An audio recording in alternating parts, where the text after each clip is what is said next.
Se você parou nesse vídeo porque quer aprender ligações iônicas, fica aqui até o final porque você vai sair sabendo de tudo sobre esse assunto.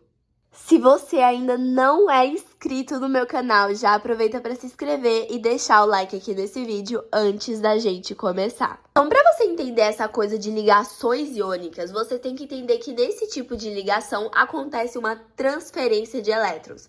Ou seja, um desses átomos vai doar e o outro átomo vai receber. Por isso que esse tipo de ligação acontece entre um metal e um ametal, ou um metal e hidrogênio, porque um deles vai doar e o outro vai receber. Ah, mas qual que vai doar e qual que vai receber? Gente, o metal, ele tende sempre a formar cátions, ou seja, os metais, eles sempre tendem a perder elétrons. Nisso que eles perdem elétrons, eles vão estar doando esses elétrons para o ânion. Os ânions são os ametais tendem a formar ânions. E o hidrogênio também, gente. O hidrogênio, ele fica estável com 2 elétrons da camada de valência. Ai, calma, é muita informação, eu sei. Mas olha só, um doa, o metal doa, e o ametal recebe.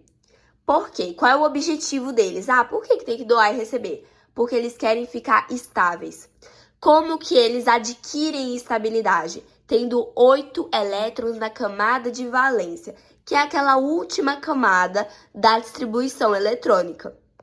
Então, tendo 8 elétrons na camada de valência, eles vão estar estáveis. E esse é o objetivo desses átomos quando acontece uma ligação química entre eles, uma ligação iônica, nesse caso. Então, é isso que vocês têm que entender no começo, tá? Os metais, eles doam porque todo metal, ele termina a sua distribuição eletrônica, ele tem na sua camada de valência de 1 a 3 elétrons.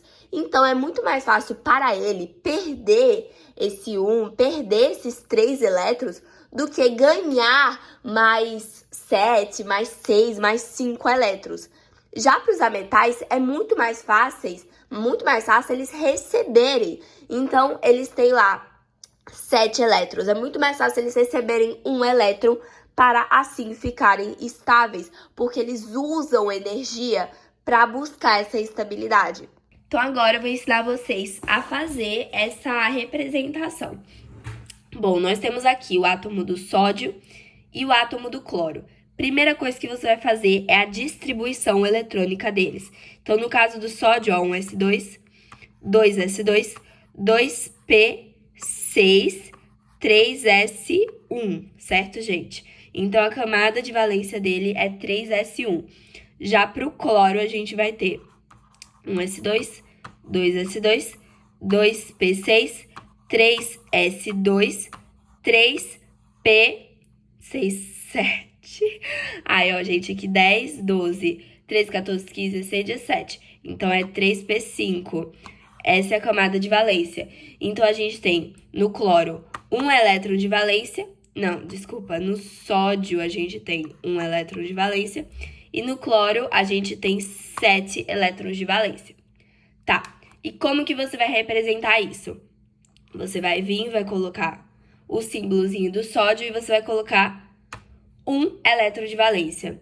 No do cloro, você vai pôr o símbolo do cloro e vai colocar 1, 2, 3, 4, 5, 6, 7 elétrons de valência. Vocês estão percebendo que os dois precisam ficar com 8. Se esse sódio perder esse 1 elétron que ele tem aqui na camada de valência, ele vai ficar com 8, concordam? Porque, olha só, vou refazer aqui a distribuição eletrônica dele para vocês poderem observar.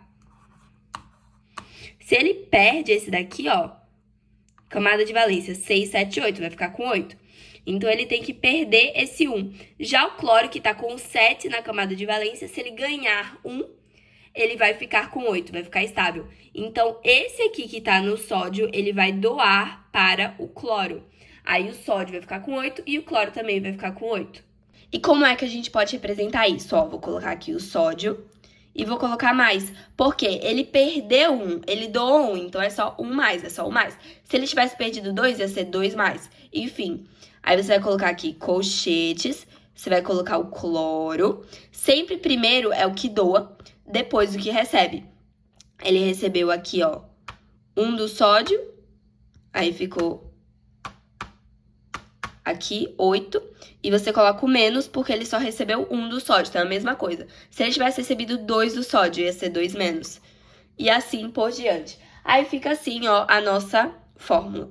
Que eu também, de forma mais simples, posso apresentar como cloreto de sódio. Só assim. Então, continua aqui, porque a gente vai para mais uma forma da gente fazer essa fórmula, tá? Que vocês precisam saber também que é muito importante. Então, aqui, magnésio e flúor. Você vai começar normalmente, gente, distribuição eletrônica do magnésio. 1s2, 2s2, 2p6, 3s2. 2 elétrons na camada de valência. O flúor, 1s2, 2s2, 2p5. 5, 6, 7. Ele tem 7 na camada de valência. Então, o flúor tem 7 na camada de valência e o magnésio tem 2 na camada de valência, ok? Guarda isso. Então, aqui o magnésio vai ter 1, 2 na camada de valência e o flúor, 1, 2, 3, 4, 5, 6, 7. Ok, o que você tem que pensar aqui? Quem é o metal e quem é o ametal?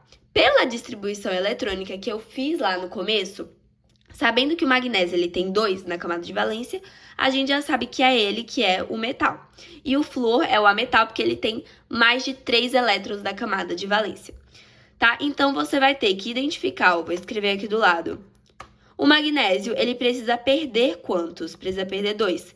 E o flúor só precisa ganhar 1, porque ele tem 7, só precisa de 1 para ficar com 8. Então, tá, o magnésio vai doar 1 dele aqui, vai estabilizar o flúor. O flúor tá com 8, ok, mas o magnésio ainda precisa doar outro dele. Então, você vai pegar e colocar outro flúor para receber. Nisso, esse outro flúor recebe, tá todo mundo estabilizado. E como é que eu coloco isso naquela fórmula que eu ensinei pra vocês, gente? Você vai escrever magnésio 2+, porque ele doou 2 elétrons, certo? E aí, você vai colocar aqui flúor, aí você vai colocar os 8 elétrons que ele tá agora. Aí, você vai pôr aqui menos, né? Porque ele recebeu só 1. E aí, você vai pôr aqui embaixo, ó, 2. Porque você teve 2 flúor. E na fórmula mais simples, isso aqui fica magnésio. Ai, gente, calma aí. Fica aqui magnésio e flúor 2. Sempre fica primeiro o cátion e depois o ânion, tá, gente? É sempre essa organização. Agora, você tem um jeito prático de você fazer essa fórmula mais simples que eu mostrei pra vocês. Então, você tem aqui o magnésio e você tem aqui o flúor.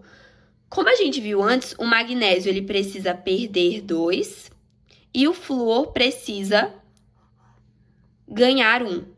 Se você quiser fazer aquela fórmula lá, aquela última que eu falei pra vocês, magnésio, flúor 2, você só faz isso aqui, ó, o xizinho. Aí vai ficar magnésio, flúor 2. Que esse 1zinho aqui, né, você não escreve. Então, assim, gente, viram que é muito simples de entender, né? Agora, só falta eu dizer pra vocês quais são as propriedades desses compostos iônicos.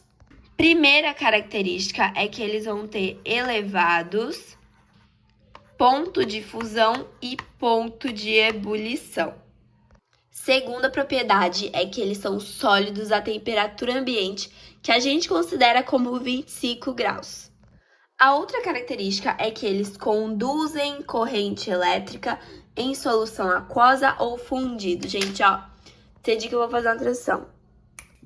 Olha, gente, apresentam solubilidade em água e apresentam grande atração eletrostática. Foi esse o vídeo de hoje, gente. Viu como ligações iônicas é muito simples?